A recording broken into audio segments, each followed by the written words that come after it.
just was amazing for me being in the gym with Chepo and Eddie. And I'm so excited to be in for the first time in a boxing gym, and that was for me like this is what I want to be, like a boxer, and that there start my dream.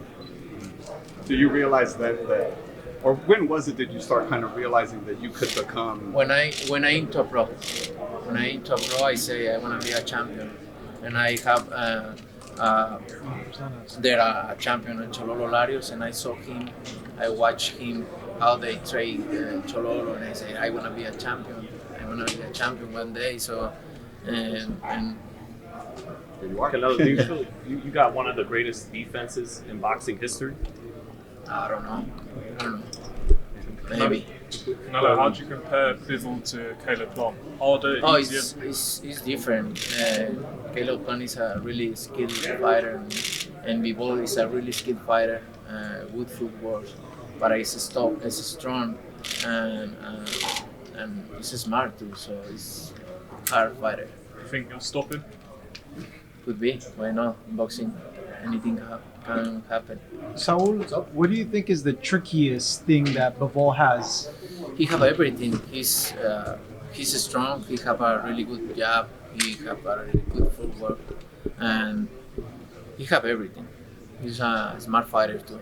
Is there one thing though that sticks out that you think like, But I don't know. I need to see Saturday. Canelo, when you were 154, you would move around more, sometimes box, sometimes go forward. But since the second Golovkin fight, you always come forward in these fights. Why is that? What did you find out? I just do what I need to do, right? That worked for me in the last fights.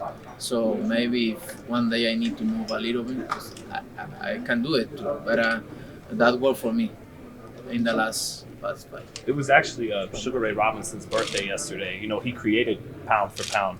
Any thoughts on him and carrying, you know, the legacy forward of Pound for Pound and what it means? Mm-hmm. Yeah,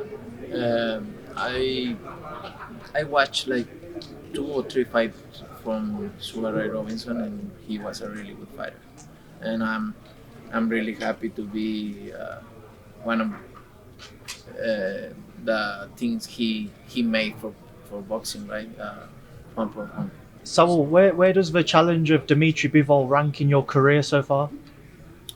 Like I say, he's a really good fighter. For me, it's a really good challenge because he's, for me, the best 175 and as a solid champion.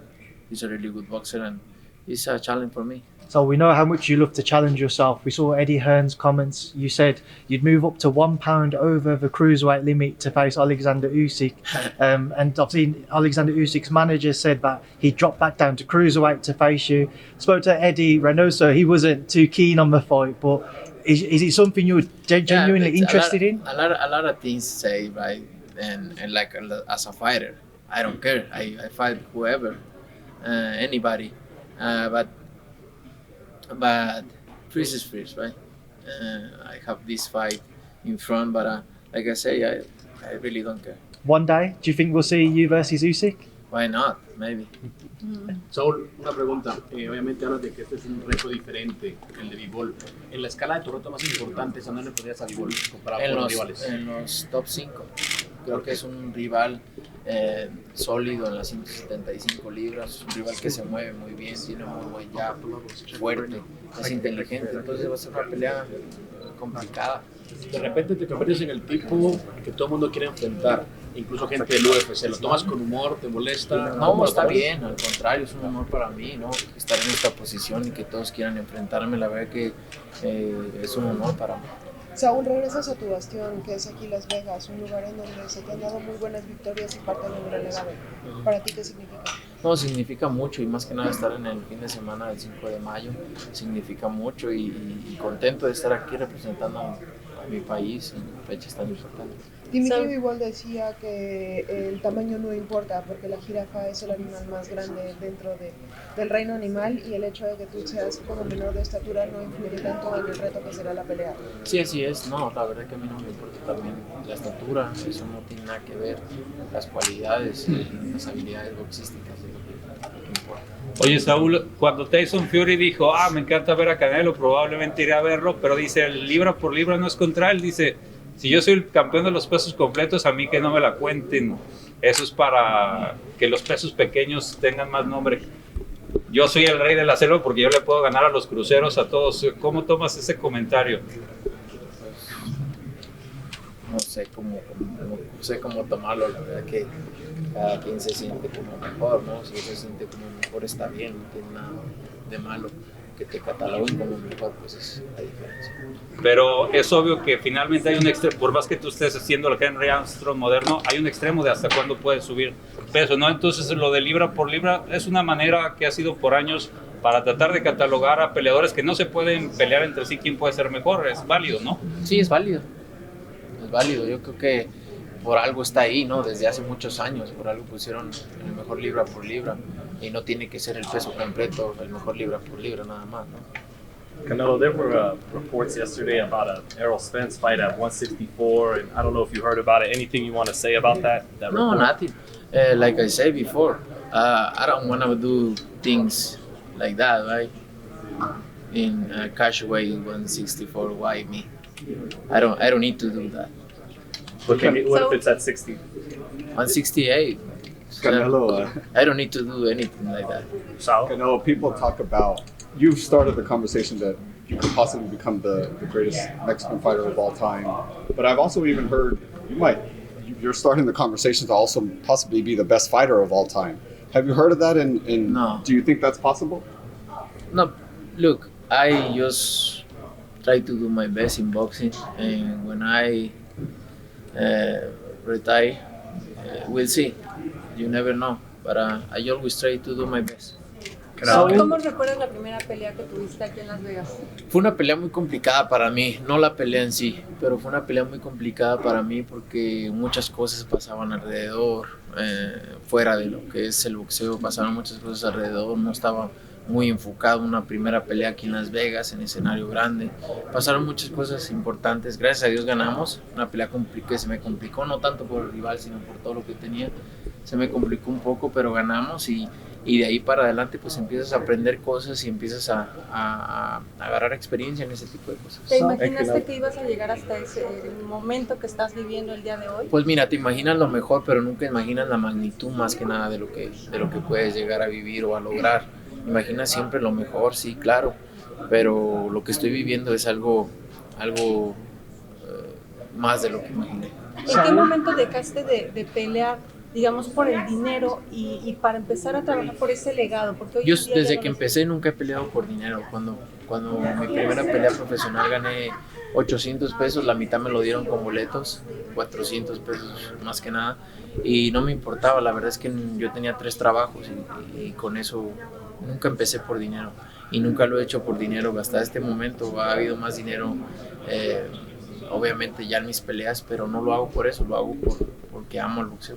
Saúl, tú habías mencionado que ibas a subir por Ilunga Macabu, pero ahorita se atraviesa Dmitry Bivol en tu camino. ¿El subir y bajar de divisiones todavía es algo que vas a seguir haciendo en tu futuro? Pues si existen posibilidades ahí, peleas o retos importantes, sí lo voy a hacer. ¿Ilunga Macabu se salió de los planes? No se salió de los planes, puede que el siguiente año pueda estar ahí la posibilidad. Canelo, you said that you had 3 jobs that you fought for like 400 pesos.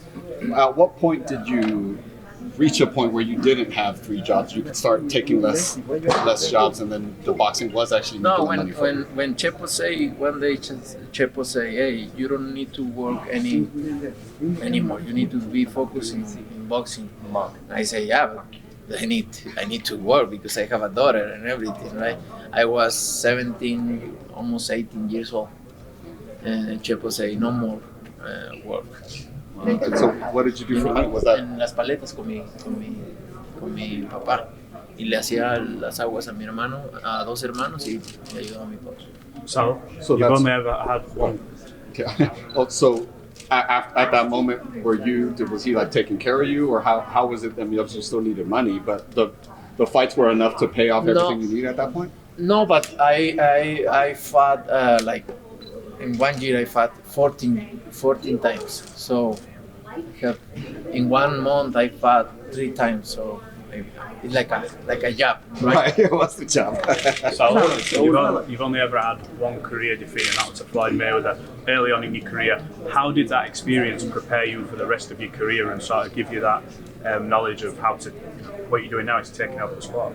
No, I learned a lot, and the most important thing I learned from that, I don't want to lose anymore. And Canelo, you said Charlo and Benavidez, they should be fighting each other in the ring, not out of the ring. They're fighting. Every fighter, I don't not just them.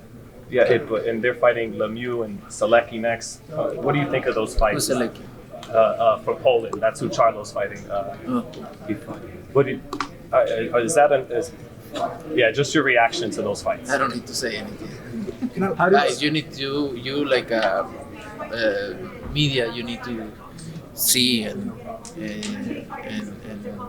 look and what they do and what I do. Right? It's different, big difference. So were you surprised? Obviously, the Mexican crowd is going to come out in full force. Cinco de Mayo as well. How special is it? I know you've fought in front of your home crowd so many times, but what's it like? Just can you describe the feelings when you walk out to that crowd? Yeah, no, it's very special for me. Always, all my fights, especially Cinco de Mayo weekends on September to Independence weekend. It's amazing feeling. Feel all that energy from Mexico is amazing. And if you win, are you going to go out and I'm celebrate? gonna win. Are you going to celebrate with the fans out there? Yeah, of course. No, Jake Paul's made a lot of noise, especially last week. Do you take any notice of him? Who? Jake Paul. Do you take any notice of him? He said that 2 years. The team I'm thinking about is why you guys asking me for that, especially fight. Jake Paul, please guys. So I think some people would maybe love it in 2 years, like he said, maybe in 2 years we can talk, but because I think some people would love you for knocking him out. I think maybe. Yeah, you're right. You're right. Maybe that's right. But in 2 years we'll see, right? I hope he improved more and he do a really good job. Believe I say this